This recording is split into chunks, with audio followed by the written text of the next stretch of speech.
कहते चिंता तो सतनाम की और न चितवे दास। केवल सतनाम की चिंता करनी है कि मुझे सतनाम मिले और मुझे अपना स्वरूप प्राप्त हो जाए। नहीं तो बिना स्वरूप प्राप्ति के जो भी इस दुनिया से निकलेगा वो भटक जाएगा। क्यों भटक जाएगा? कारण क्या है? क्योंकि उसको ऐसा लगे इस समय जैसे मैं मर रहा हूं। क्यों? क्योंकि वो अपने आप को आदमी और औरत मान बैठा है, अपने असली स्वरूप को, सत्य स्वरूप को भूल गया और अपने आप को आदमी औरत मान बैठ गया। अब जब अंत समय आएगा तो उसे लगेगा मैं मर रहा हूं। और याद रखना, मरना कोई नहीं चाहता।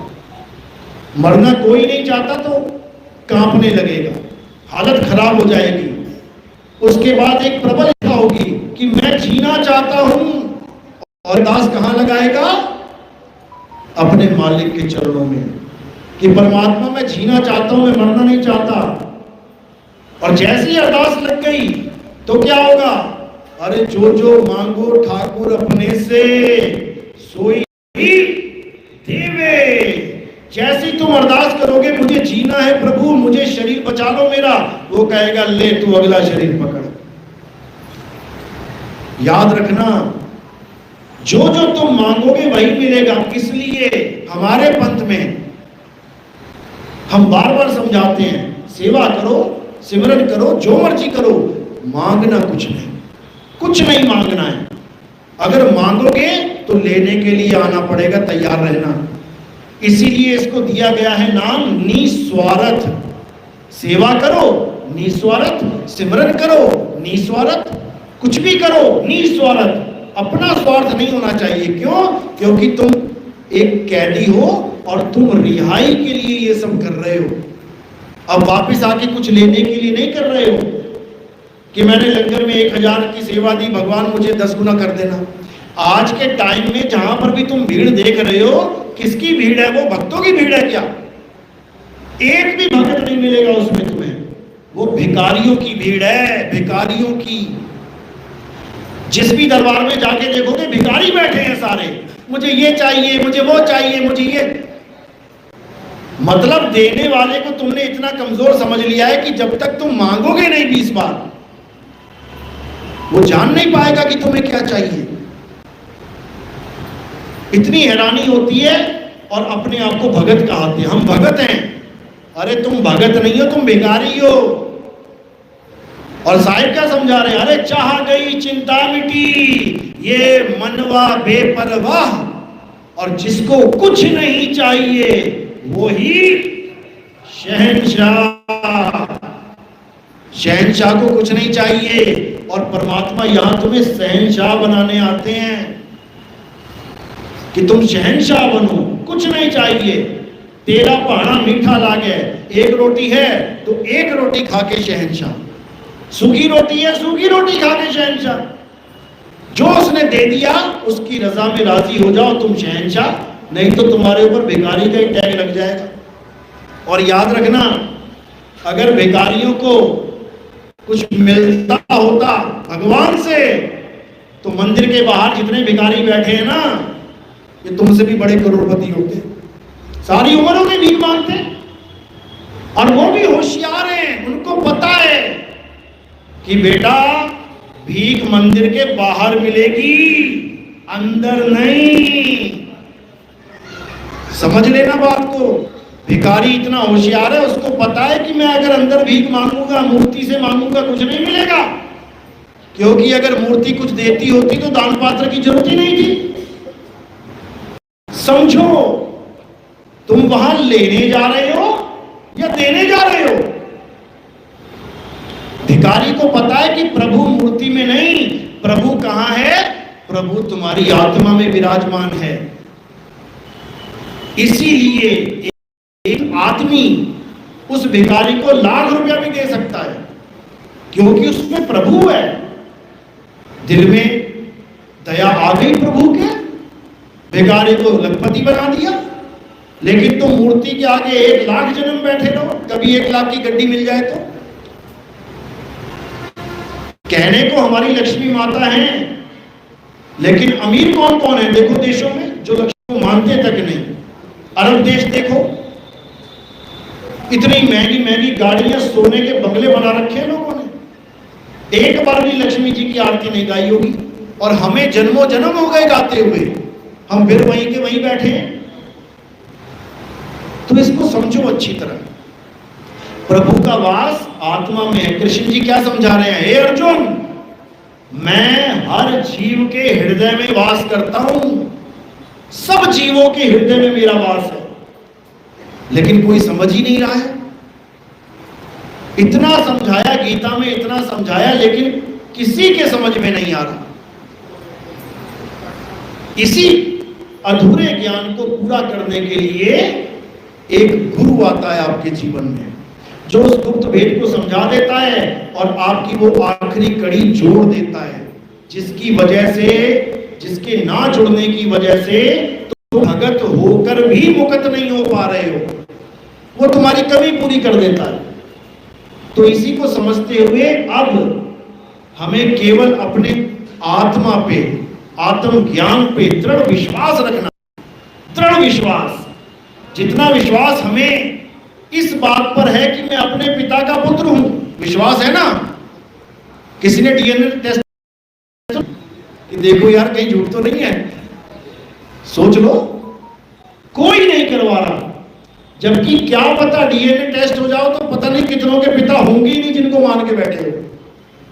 ये सही बता रहा हूं मैं, मां को सब पता है कि ये पुत्र किसका है, लेकिन हम विश्वास करके बैठे हैं कि मैं इसी का पुत्र हूं।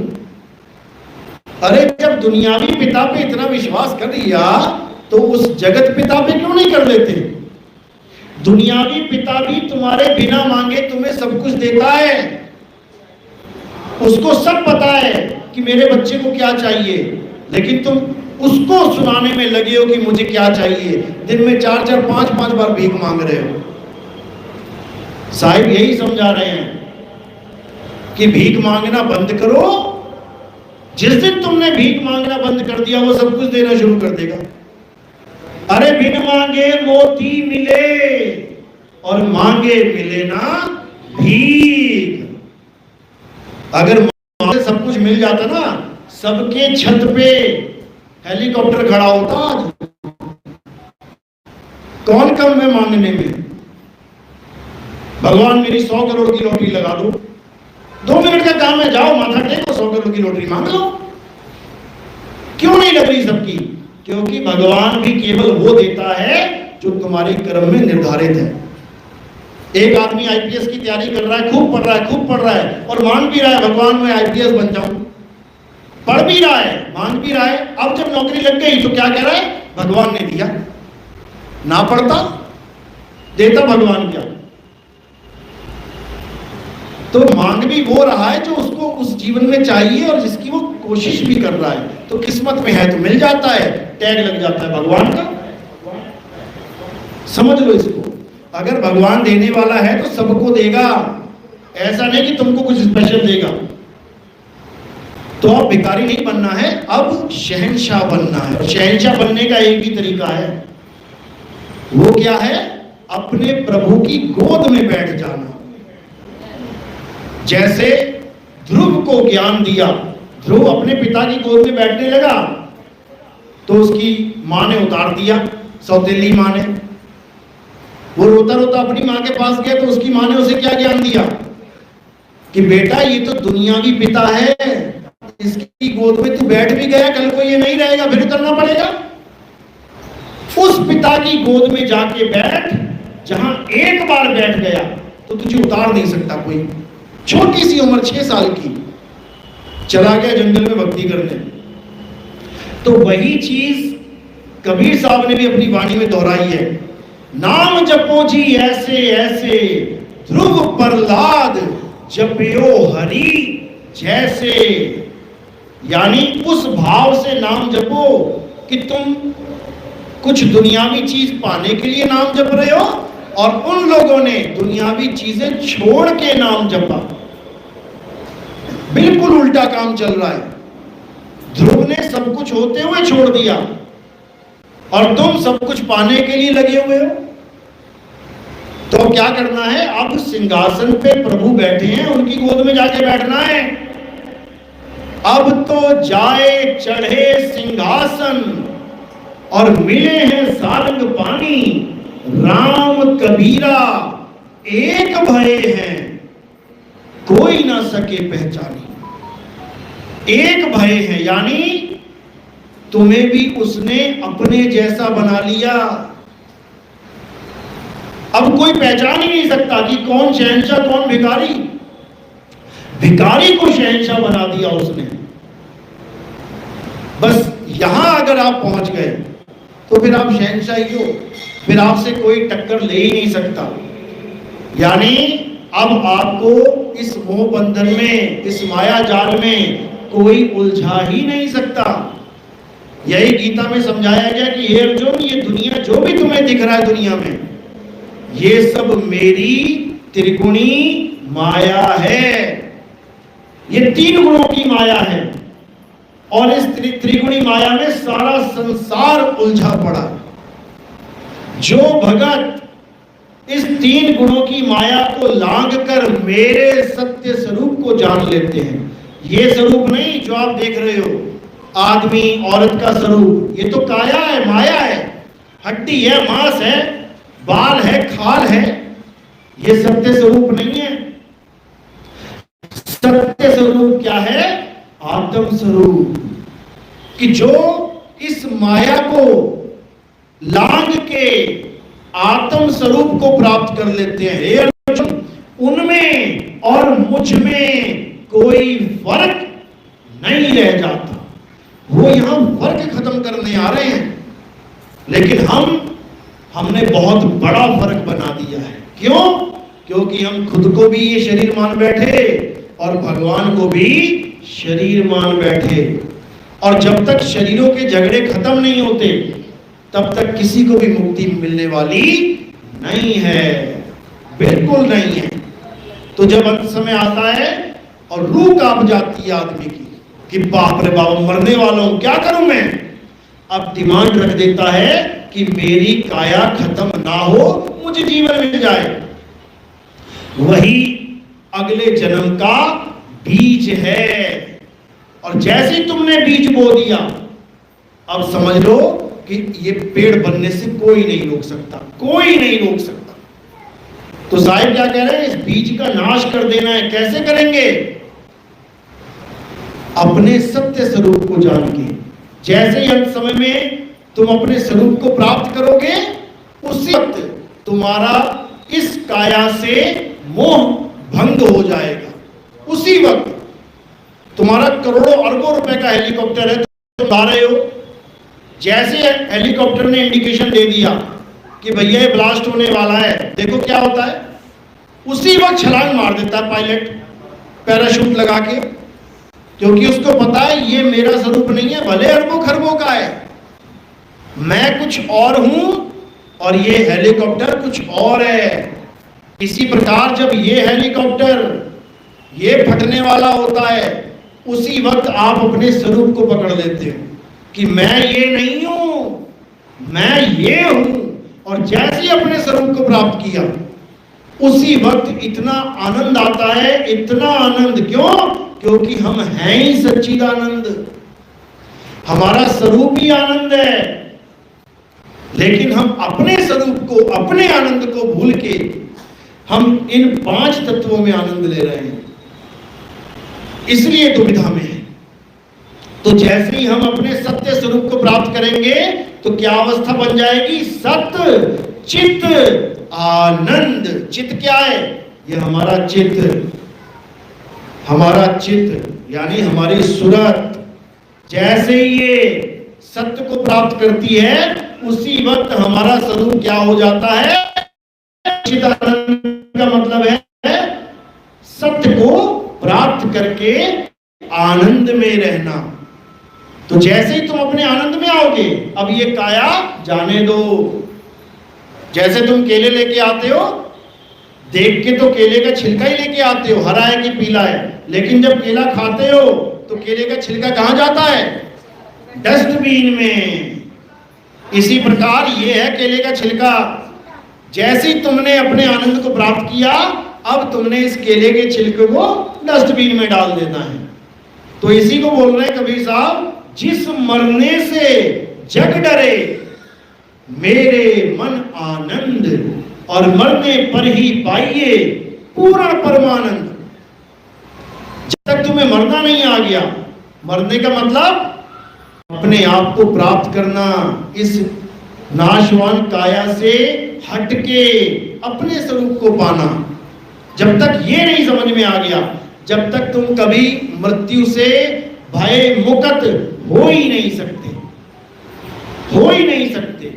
लेकिन साहिब कह रहे हैं कि जिस मरने से जग डरे मेरे मन आनंद। जब अपने स्वरूप को पा लिया तो अपने आनंद में रहना सीख लिया, और हमेशा तैयार रहना है, बिल्कुल तैयार रहना है। हेलीकॉप्टर हवाई जहाज में जब हम जाते हैं तो पहले ही वह गाइड करते हैं कि अगर बाय चांस ये हवाई जहाज क्रैश हो रहा है तो आपने क्या करना है, कैसे इसमें से छलांग मारनी है, सब कुछ पहले से ट्रेन कर देते हैं। और जो बंदे बैठे होते हैं वो तैयार होते हैं कि कुछ भी हो सकता है, उसी वक्त छलांग मारने के लिए तैयार है, लाइफ जैकेट पहनी, चल मेरे भाई। तो इसी तरह हर पल मृत्यु तुम्हारे सामने खड़ी है और तुमने पूरा तैयार रहना है दांव लगाने के लिए। और जैसे ही तुम दांव लगाओगे मृत्यु तुम्हारे कदमों के नीचे आ जाएगी। वो काल भगवान जिसको मृत्यु कहते हैं, जिसके मुंह में सारी दुनिया है, वो तुम्हारे पैरों के नीचे आ जाएगा अगर तुमने सही दांव लगा दिया। यही कबीर साहब समझा रहे हैं, अरे काल के सिर पे पांव दे, सतगुरु के उपदेश, और साहिब बाह पकड़ के ले चले अपने देश। साहिब बाह पकड़ के अपने देश ले जाएंगे। और कौन सा देश छूट जाएगा हमेशा के लिए? ये तीन लोक। अरे तीन लोक है देह में, रोम रोम में धाम, सतगुरु ने पाइए सार निज नाम। अरे सार शब्द है शिखर पर और मूल ठिकाना सोए, बिन सतगुरु पाए नहीं लाख कथे किन कोई। ठिकाना भी बता दिया, समझा भी दिया, लेकिन फिर भी इस जीव की बुद्धि में बात नहीं जा रही है, बात नहीं जा रही है। यहां तक कि समझने के बाद भी ये जो अंदर काल बैठा है, मन रूपी काल, ये डामाडोल कर देता है जीव को संशय का बीज डाल के। क्योंकि इसको पता है कि अगर ये जीव निकल गया तो मेरी सृष्टि खाली हो जाएगी। अरे एक दुकानदार नहीं चाहता कि मेरे सारे वर्कर छोड़ के चले जाएं। वो काल तो तीन लोग का ठेका लेके बैठा है। अरे तीन लोग एक जेल है, पाप पुण्य दो जाल, सारा जग भोजन बना खाने वाला काल। इस काल ने दो जाल बिछा रखे हैं, पाप पुण्य। बाहर जाके देखो, देख गर्दन काट रहे हैं बकरों की, मुर्गों की, दिन भर पाप कमा रहे हैं, चोरी कर रहे हैं, ठगी कर रहे हैं, बिजनेस भी कर रहे हैं तो उसमें लोगों को धोखा दे रहे हैं। ये सब पाप का घड़ा भर रहा है उनका। उनको लगता है कि हाँ 1000 रुपये आना था लेकिन बेईमानी करके 50,000 आ गया, 1 लाख आ गया, अब मैं सुखी हूं। कुरान में यही लिखा है कि ये दज्जाल स्वर्ग को नरक और नरक को स्वर्ग बना के दिखा देगा तुम्हें। यानी जो ईमानदारी से काम कर रहा है उसको नरक बना के दिखा देगा जीवन की। देख तू कितना गरीब है, देख तेरी छत चोरी है तेरे पास, इसको रिपेयर कराने के लिए देख तुझे सूखी रोटी मिल रही है, यही नरक है। जबकि उसको स्वर्ग मिलने वाला है ईमानदारी के लिए। और एक बेईमान को नरक को स्वर्ग बना के दिखेगा। देख कितना बड़ा आलीशान बंगला, देख झूमर कैसे लटके हुए हैं, ये तो स्वर्ग है। कर बेईमानी, लूट जितना लूट सकता है दुनिया को। और उसके बाद जब हिसाब होगा तब उसे समझ में आएगा कि अरे भैया ये जन्नत नहीं, ये दोजख था। यही दज्जाल का खेल है, इसी को समझना है।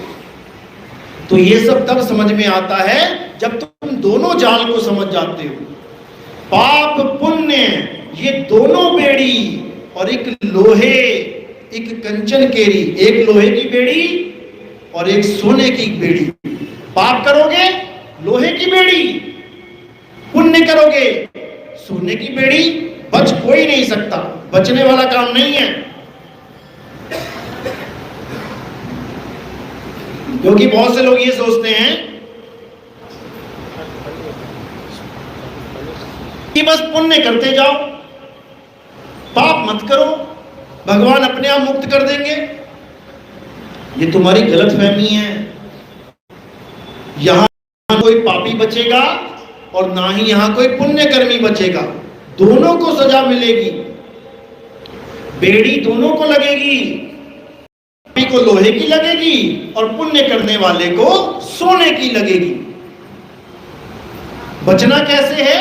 अरे बचना चाहो काल जाल से, चीनो शब्द हमारा, और कहे कबीर अमर कर राखूं जो निज होए हमारा। पाप और पुण्य दोनों से बचना है तो अकर्ता हो जाना है। अकर्ता, जिस दिन तुम अकर्ता हो गए, यानी जो तुम कर रहे हो ये सब आत्मा को समर्पित करते जाना है। अपना कुछ भी नहीं समझना है, क्योंकि अगर तुमने अपना कुछ समझ लिया तो फल भुगतने के लिए तैयार रहना। याद रखना इस बात को, फल भुगतने के लिए। जैसे बिहार से लोग जाते हैं पंजाब खेतीबाड़ी करने, किसी जाट के यहाँ, खूब कमाते हैं, खूब मेहनत करते हैं, खूब दाना लगाया, खेतीबाड़ी करी, झोना लगाया, उसके बाद घर को चले गए। अब एक बार भी चिंता नहीं करते, लगेगा नहीं लगेगा, फसल होगी नहीं होगी, बिकेगी नहीं बिकेगी, मतलब ही नहीं है कोई, क्योंकि उसको पता है झूठ मेरा है ही नहीं। जो किया जाट के लिए किया। इसी प्रकार जो तुम कर रहे हो यहां पे, पहली बात तो तुम कुछ करते ही नहीं हो, लेकिन जो भी तुम यहां पर लग रहा है तुम्हें मैं कर रहा हूं, वो भी समर्पित करते जाना है। अपना फर्ज निभाओ और निकल जाओ। अच्छा होगा या बुरा होगा ये प्रकृति पे छोड़ दो, क्योंकि यहां पर जितने भी लोग बैठे हैं, जितने भी संसार में जीव हैं, सब के सब अपना किया भोग रहे हैं और सबको भोगना पड़ेगा। ना कोई इंसान बचेगा, ना कोई पिता, ना कोई ऋषि मुनि, सबको श्राप लगे हैं, सबने भुगते हैं। सबको वरदान मिले हैं, जो जो वरदान मिला है उसको भुगता उन्होंने। तो ये श्राप और वरदान, ये पुण्य और ये पाप, ये दोनों जंजाल है। दोनों से बाहर आ जाओ, तब समझो कि अब तुम्हें एनओसी मिलेगी यहां से, नो ऑब्जेक्शन सर्टिफिकेट। यानी अब इससे कोई मतलब नहीं है, क्योंकि इसने अपना समझ के कुछ किया ही नहीं, तो अब इसको क्या सजा दे और क्या इसको इनाम दे, ये तो निकल गया। इसी को कबीर साहब ने बार बार समझाया, बार बार, कि इस माया को कभी भी असल मत समझ लेना। जो घर में तुम्हारे बीवी बच्चे हैं केवल इसलिए हैं क्योंकि तुम्हारे परिवार में जन्म ले लिया, इसलिए तुमने उसको अपना मान लिया। वही दूसरे परिवार से जन्म ले लेते, कभी ना मानते, कभी भी ना मानते। और जिसको अपना मानोगे वही दुख का कारण बनेगा। पड़ोसियों के 3 लड़के मर गए, कोई दुख नहीं है, खाना खा रहे हो शाम को आराम से, बातें भी कर रहे हो, हाय बड़े अच्छे थे, हाय तीनों मर गए, और खाना भी खा रहे हो। अपना एक मर गया, कहो 3-4 दिन गले से रोटी ना निकले। समझो यही माया है। इसी माया को समझ के इससे दूर हो जाना है। अर्जुन भी रोने लगा, मेरा अभिमन्यु मर गया, मेरा अभिमन्यु मर गया, आपके होते मर गया। कृष्ण जी कहते हैं, अच्छा चल तुझे अभिमन्यु से बात कराता हूं। अभिमन्यु प्रकट कर दिया। अब वो देख रहा, अरे मेरा बेटा तू कैसा? कहता किसका बेटा? कौन सा बेटा? अरे पता नहीं, तू कितनी बार मेरा बेटा हो लिया, पता नहीं मैं कितनी बार तेरा बेटा हो लिया, कितनी बार तू मेरा दुश्मन हो लिया, कितनी बार मैं तेरा हो लिया। ये माया है पिताजी, इस माया से बाहर निकलो। यही सुखदेव ऋषि ने बताया। 12 साल मां के गर्भ में रहा, कहता मैं नहीं निकलूंगा बाहर। ब्रह्मा विष्णु महेश पहुंचे, अरे भाई निकल जा, 12 साल हो गए, तूने तंग कर रखा अपनी मां को। कहते मैं बाहर निकलूंगा तो तुम त्रिगुणी माया में फंसा दोगे मुझे, मैं तो यहीं बैठ के साधना करूंगा। कहते नहीं भाई, ये तो प्रकृति का नियम नहीं है, तुझे निकलना पड़ेगा। वो कहता केवल एक पल के लिए अपनी माया रोक लेना, मैं तब निकलूंगा। तो कहते तथास्तु। जैसे ही बाहर निकला, अपनी मां अपने पिता की तरफ देखा तक नहीं, सीधे दौड़ लगा दी जंगल की तरफ और भागता भागता नाड़ू तोड़ रहा है। मां कह रही है अरे बेटा शक्ल तो दिखा जा। कहता कौन बेटा, किसका बेटा, मुझे पूछ, मैं कैसे गर्भ में उल्टा लटक के बैठा हूं। निकलो यहां से, कोई किसी का मां और बेटा नहीं है। तो संतों ने, ऋषियों ने भी कोई कमी नहीं छोड़ी समझाने में, लेकिन हमारे ऊपर कोई असर नहीं पड़ रहा है इसका। जैसे कोयले को रिन साबुन से धो लो, कोई असर नहीं पड़ने वाला। लेकिन जिस पर मालिक की दया हो जाए उसको समझ में आ जाती है कहानी कि ये सामने जो पिता और माता बैठे मेरे नहीं है। पता नहीं किस किस के माँ बाप आ गए मेरे जीवन में, पता नहीं मैं किस किस माँ बाप के जीवन में चला गया। आज इसको माँ बाप कह रहा हूं, आज अभी मृत्यु हो जाए तो पता नहीं किसको जाके, किसके घर में जाके पैदा हो जाऊंगा, उसको माँ बाप कहता फिरूंगा। इसलिए यहां केवल लेने देने का संबंध है। मैंने 1 लाख रुपए खाया, नहीं वापस किया बंदे का, वही बंदा मेरे घर में पैदा हो जाएगा मरने के बाद। अब गले पे उंगली लगा लगा के मांगेगा, दे पापा, पापा दे, गाड़ी लेनी है, लाख रुपया दे, देना पड़ेगा। केवल लेने देने का संबंध है हमारा। इसीलिए गरीबदास जी समझा रहे, इक लेवा इक देवा दूतम, अब कोई किसी का पिता ना पूतम, कोई किसी का पिता, कोई किसी का बेटा नहीं है। जिसको ये कहानी समझ में आ जाती है वो इस ड्रामे से निकल जाता है। यही बुल्ले शाह ने समझाया। सारा मुसलमान समाज मान के बैठा है कि हम आदम अलैहिस्सलाम और हव्वा की औलादे हैं। बुल्ले शाह मुसलमान होते हुए बोले, कहते नाम है आदम हव्वा जाया। अरे मुझे आदम और हव्वा क्या पैदा करेंगे, मैं कोई शरीर नहीं हूं, मैं आत्मा हूं। बस मुझे ये पता नहीं था कि मैं आत्मा हूं, इसलिए मैं खुदा खुदा करता भटक रहा था। ऐसा गुरु मिला जिसने खुद में ही दिखा दिया खुदा, तो बन गई बात। यानी खुद में ही खुदा है, वो हमसे नहीं जुड़ा है। यही समझा रहे हो, शाह असा तो वख नहीं, बस वेखण वाली अख नहीं। तो वो हमें तब समझ में आएगा जब हम अपने आत्म स्वरूप को जानेंगे। और जैसे हमने आत्म स्वरूप को जान लिया, अब समझ लो कि तुमने सबको जान लिया। सबको। मां कौन है, आत्म स्वरूप। पिता कौन है, आत्म स्वरूप। क्या मेरी मां कभी मरेगी, कभी नहीं। क्या मेरा पिता कभी मरेगा, कभी नहीं, मर ही नहीं सकते। मौत की भी मौत हो जाएगी, काल का भी काल हो जाएगा, लेकिन मेरे मां बाप, मैं, ये सब लोग, कोई नहीं मरने वाला। बस अपने स्वरूप को प्राप्त करना है। इसके अलावा सब अधूरा ज्ञान है। झूठा नहीं बोलेंगे। झूठा क्यों नहीं बोलेंगे, क्योंकि वो भी एक सीढ़ी दर सीढ़ी यहां तक पहुंचने का जरिया है। भले कोई डॉक्टर बन जाए, कोई साइंटिस्ट बन जाए, लेकिन वो कभी ये नहीं कहेगा कि एलकेजी क्लास, पहली क्लास, दूसरी क्लास को खत्म कर दिया जाए। नहीं कहेगा। क्यों? क्योंकि वही जरिया है डॉक्टर तक पहुंचने का। इसलिए कोई मंदिर, कोई गुरुद्वारा, कोई भी धार्मिक स्थान है, वो अधूरा है, गलत नहीं है। हम बोलेंगे उसको।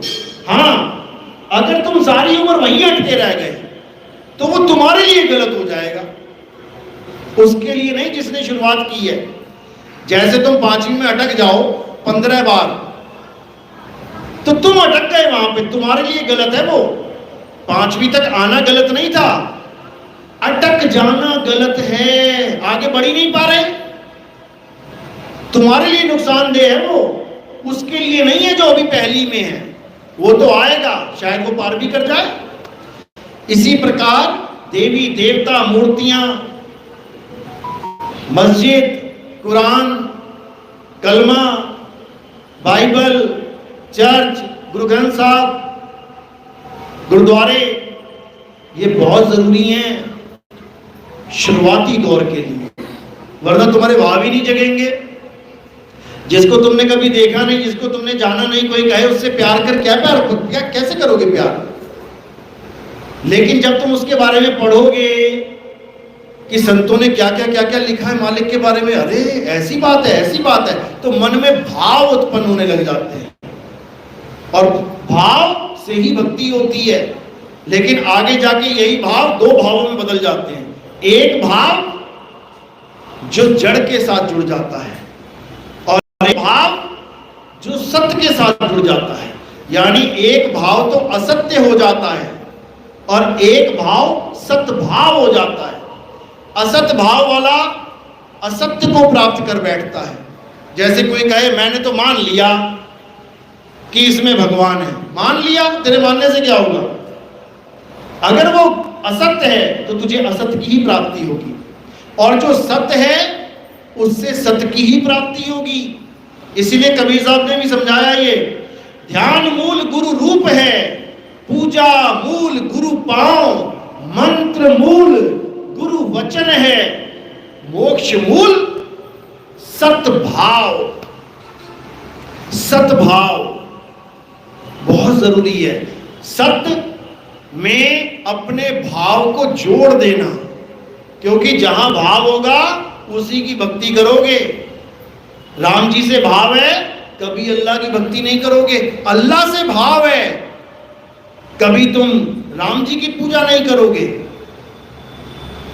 जबकि सत्य दोनों के पास है। सत्य यानी आत्मा दोनों के पास है। मुसलमान भी आत्मा लेके बैठा है, ईसाई भी, हिंदू भी, सिख भी, बिना आत्मा के कोई है ही नहीं। बस अपनी आत्मा के साथ जुड़ना है, सत्य के साथ जुड़ना है, तो सबका भाव सत्य हो जाएगा और सब एक रास्ते पे आ जाएंगे।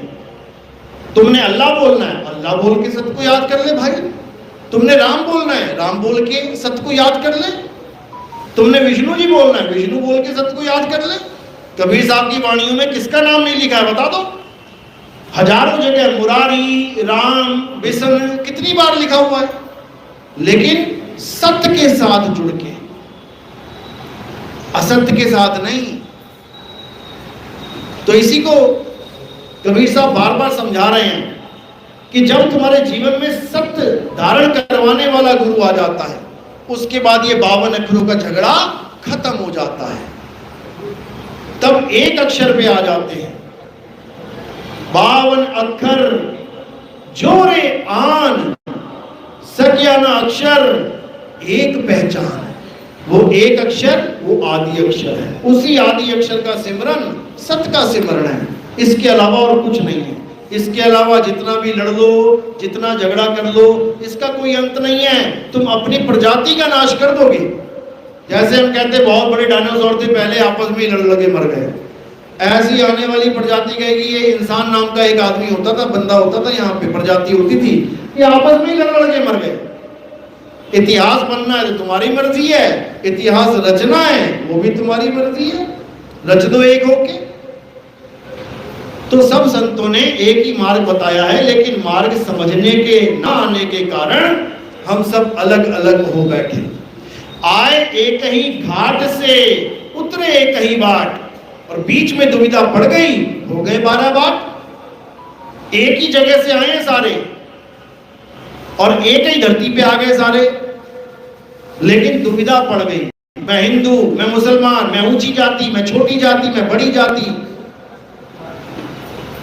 इसको अच्छे से समझ लो। हमारी एक ही जात है, इंसान। हमारा एक ही धर्म है, आत्मा। इसके अलावा और कुछ नहीं है। इसके अलावा अगर कुछ समझते हो तो समझ लो कि तुमने बनाने वाले की कृतियों में तुमने भेद कर दिया। उसने सबको पूर्ण बनाया है।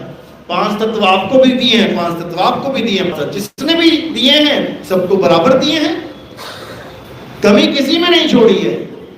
अब मैं ऊंचा वो नीचा, ये बिल्कुल भी नहीं करना, बिल्कुल भी नहीं। उसने हाथ लगा दिया गिलास को, मैं पानी नहीं पी सकता। नोट को भी तो हाथ लगाया था, चढ़ावा कैसे ले रहा है? पानी का गिलास, जबकि पानी में उंगली नहीं डुबाई, पानी का गिलास देने भर से वो अशुद्ध हो गया। और 2000 का नोट, 500 का नोट, कहो उसने थूक लगा लगा के गिना हो, वो कभी अशुद्ध नहीं हो सकता। वो जितने मर्जी आने दे। तो यही सब भरमजाल है, इसको बिल्कुल दिमाग से निकालो और सब एक हो जाओ। अब समय है एक होने का। अगर अब भी नहीं हो पाए तो भाई कभी नहीं हो पाओगे, कभी भी नहीं हो पाओगे। क्योंकि अभी भी सत्य को नहीं समझ पाए तो असत्य वाले तो बैठे ही हैं, वो तो दांव लगाएंगे अपना। क्योंकि अब कली और कल्कि का जो युद्ध है वो यही है, सत्य और असत्य का युद्ध। अभी आपने देखना है कि हम सत्य के साथ हैं या असत्य के साथ हैं। और सत्य केवल एक है, अपना आत्म स्वरूप ही सत्य है, इसके अलावा सब झूठ है। जिस दिन ये तुम्हारी समझ में आ जाएगा उस दिन तुम कल्कि की फौज में आ जाओगे। और नहीं समझ में आया तो कली काल के मुंह में चले जाओगे। वो उसका तो काम ही खाना है, वो खा ही रहा है, लेकिन तुम्हें दिख ही नहीं रहा कि वो खा रहा है। चूहे को बिल्ली बन के खा रहा है, बिल्ली को कुत्ता बन के खा रहा है, कुत्ते को बाघ बन के खा रहा है, बाघ को शेर बन के खा रहा है, शेर को छोटे छोटे कीड़े बन के खा रहा है।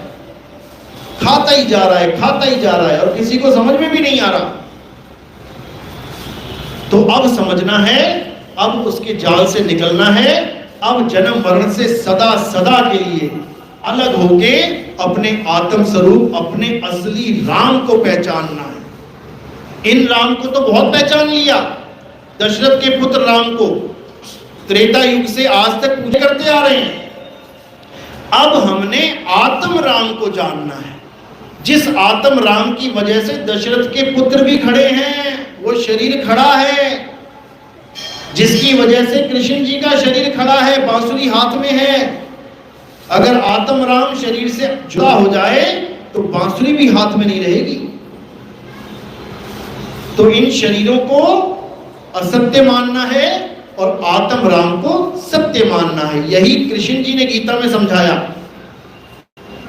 कहते हैं, हे अर्जुन, इस आत्मा को ना तो अग्नि जला सकती है, ना शस्त्र काट सकता है, ना पानी भिगो सकता है, ना हवा सुखा सकती है। इस दुनिया में अगर कुछ सत्य है तो वो आत्मा ही है। उस आत्मा को प्राप्त करना ही इस मनुष्य जन्म का लक्ष्य है, वही असली धर्म है। धर्म का मतलब होता है धारण करना, अपना सत्य स्वरूप धारण करना। अभी क्या धारण कर लिया है? अभी ये नकली काया धारण कर ली है। किसी ने आदमी की, किसी ने औरत की। अब अपने आप को आदमी औरत मान के बैठे, खुद को तो माना, अपने भगवानों को आदमी औरत मान के बैठ गए। अब नहीं, अब सत्य को जानो, आत्मा को जानो। हमारा जो धर्म है वो सत्य सनातन धर्म है, और सत्य सनातन धर्म की परिभाषा तक नहीं पता लोगों को। लोग सोचते हैं कि किसी देवी देवता की पूजा करने को सनातन धर्म कहते हैं। अरे गीता में तो देवी देवताओं की पूजा मना कर दी गई। अध्याय 7 23वां श्लोक, हे अर्जुन, जो अल्प बुद्धि लोग होते हैं वो देवताओं की शरण में जाते हैं। अल्प बुद्धि बोला उन्हें, बुद्धिहीन नहीं बोला। बुद्धिहीन तो किसी के सामने भी खड़ा नहीं होता, वो तो कहता भगवान है ही नहीं। अल्प बुद्धि होता है वो देवताओं के आगे खड़ा हो जाता है, और जो विवेकी होता है वो आत्म देव की शरण में आता है, क्योंकि आत्म देव ही सत्य सनातन है। अध्याय 2 24वां श्लोक, हे अर्जुन, ये आत्मा ना जलाई जा सकती है, ना काटी जा सकती है, ना सुखाई जा सकती है, ना भिगोई जा सकती है, इसमें छेद भी नहीं हो सकता, अच्छेद्यम। ये आत्मा अचल है, अडोल है, ये आत्मा पुरातन है, ये आत्मा ही सत्य सनातन है। जो आज कहते हैं हम सनातनी हैं, हम सनातनी हैं, डेफिनेशन नहीं पता, परिभाषा नहीं पता सनातन की, क्योंकि शरीर की पूजा करने वाला कभी सनातनी नहीं होता, आत्मा की पूजा करने वाला सनातनी होता है। गुरु ग्रंथ साहब में देखो साफ लिखा है, आत्मदेव पूजिए। पूजा तो केवल एक की करनी है, जिसका कोई आदि और अंत नहीं है, जो कभी पैदा नहीं होता, कभी मरता नहीं। एको सिमरो नानका, जो जल थल रहा समाए, अरे वाही को क्यों सिमरिए, जो जम्मे ते मर जाए। जो पैदा हुआ कुछ समय के बाद मर गया, उसको क्या पूज रहे हो? अच्छी तरह समझ लो। जब तक ये चीज समझ में नहीं आ गई, जब तक कृष्ण जी का आना सफल हो ही नहीं सकता। भले तुम्हें गीता का ज्ञान दे गए, जब समझ में ही नहीं आ रहा तो दे गए ना दे गए एक बराबर। जब तुम्हें पता ही नहीं है, तुम कोई मशीन खरीद के लाए, उसके साथ एक किताब मिली, उसमें लिखा था कैसे कैसे यूज करना है, वो तुमने किताब तो पढ़ी नहीं, पढ़ी या समझी नहीं, और तुम मशीन चला के बैठ गए। अब कुछ नहीं होने वाला, थोड़ी देर में परेशान हो जाओगे। इसीलिए गीता को समझो। हमारी गीता, हर हर गीता, घर घर गीता इसीलिए छापी है हमने कि गीता को समझो क्या समझा रही है। अगर गीता को नहीं समझ पाए तो केवल हरे कृष्णा करने से कुछ नहीं होगा। गीता को ध्यान से समझो क्या समझा रही है। केवल भगवान का नाम जपने से कुछ नहीं होगा। अगर भगवान का नाम जपने से कुछ होगा तो ठीक है, 10 अवतार में एक अवतार बुद्ध जी का भी है, तो तुम केवल बुद्ध बुद्ध का नाम जपो, हरे बुद्ध हरे बुद्ध हरे बुद्ध हरे बुद्ध करके देख लो। अगर राम राम करने से मुक्ति मिलेगी, हरे कृष्ण से मुक्ति मिलेगी, तो बुद्ध अवतार भी 9वां अवतार है विष्णु जी का। सारे हिंदू नमो बुद्धाय करना शुरू करो जरा, मिल जाएगी मुक्ति। आज तक एक भी मंदिर नहीं बनाया बुद्ध जी का, कोई झगड़ा नहीं है बुद्ध जी के मंदिर के लिए। क्यों नहीं है? कारण क्या है? जबकि वो 9वें अवतार है भाई, उसी का 9वां अवतार है जो कृष्ण जी और राम जी हैं। लेकिन बुद्ध को कोई नहीं पूजने वाला। क्यों? क्योंकि बुद्ध जी ने मूर्ति पूजा का खंडन किया है। लेकिन दुख की बात यह है कि आज महात्मा बुद्ध की मूर्तियां बना के पूजी जा रही हैं। जो काम बाकियों ने किया वही तुम करने लग गए। यहां तक कि कबीर साहब ने मूर्ति पूजा का खंडन किया। पाथर पूजे हरि मिले तो मैं पूजू पहाड़ वासे, ये चाकी भली पीस खाए संसार। उनकी भी मूर्तियां बना के पूजना शुरू कर दिया। अरे तो फायदा क्या हुआ उनका ये सब बोलने का?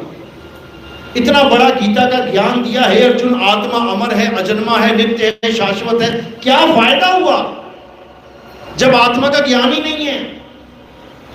कोई भी आदमी मर रहा है, उसको पता ही नहीं है आत्मा का ज्ञान क्या है, तो क्या फायदा हुआ गीता का ज्ञान देने का? बिना ज्ञान दिए चले जाते। गीता का ज्ञान इतना अनमोल ज्ञान है कि आज विदेशों से अंग्रेज ढोलकियां बजाते आते हैं वृंदावन में। जाके देखना कभी, वो कृष्ण जी को देख के नहीं आ रहे कि मनमोहक सूरत है और ये है और वो है। उनके देशों में गीता का ज्ञान ट्रांसलेशन कर करके भेजा गया। फ्रांस में फ्रेंच भाषा में भेजा गया, स्वीडन में स्वीडिश भाषा में भेजा गया, जापान में जापानी भाषा में गीता का ज्ञान भेजा गया कि पढ़ो गीता में क्या लिखा है। और जब उन अंग्रेजों ने पढ़ा तब उनको समझ में आया, बाप रे बाप, ऐसा ज्ञान है गीता में। लेकिन जिन्होंने ज्ञान समझाया वही अज्ञानी जीव थे। उन्होंने ढोलकियां लटका दी उनके गर्दनों में, पीटो, मंत्र दे दिए जपने के लिए, जपो। जबकि गीता कह रही है कि आत्मा को जानो। किसी को भी खड़ा कर दो, कोई गीता बेचता हो यहां पर, सड़कों पे खड़े होते हैं, उनसे पूछो आत्मा क्या है भाई, आत्मा का स्वरूप क्या है, तुम्हारा स्वरूप क्या है, कृष्ण जी आदमी है या औरत है? देखो कैसा कंफ्यूज हो जाता है। तो इसी चीज को समझना है। अब आत्मा पे आ जाना है, और आत्मा ही राम है, आत्मा ही विष्णु है, आत्मा ही बुद्ध है, आत्मा ही कबीर है, आत्मा ही आप हो, कोई भेद ही नहीं है। नहीं कबीर नहीं धर्मदासा, अक्षर एक, अक्षर यानी अविनाशी, अक्षर एक सब घट ही निवासा, वाही को सत सिमरण कहिए, सिमर सिमर न उतरो पार। इसी को समझना है, उसी एक अक्षर का सिमरन करना है, उसके अलावा सब झूठ है, सब झूठ। चलो आज का सत्संग यही समाप्त करते हैं अब, और आप लोग को फिर से एक बार गुरु पूर्णिमा की बहुत बहुत लाखों बधाइयां, आशीर्वाद। और जो भगत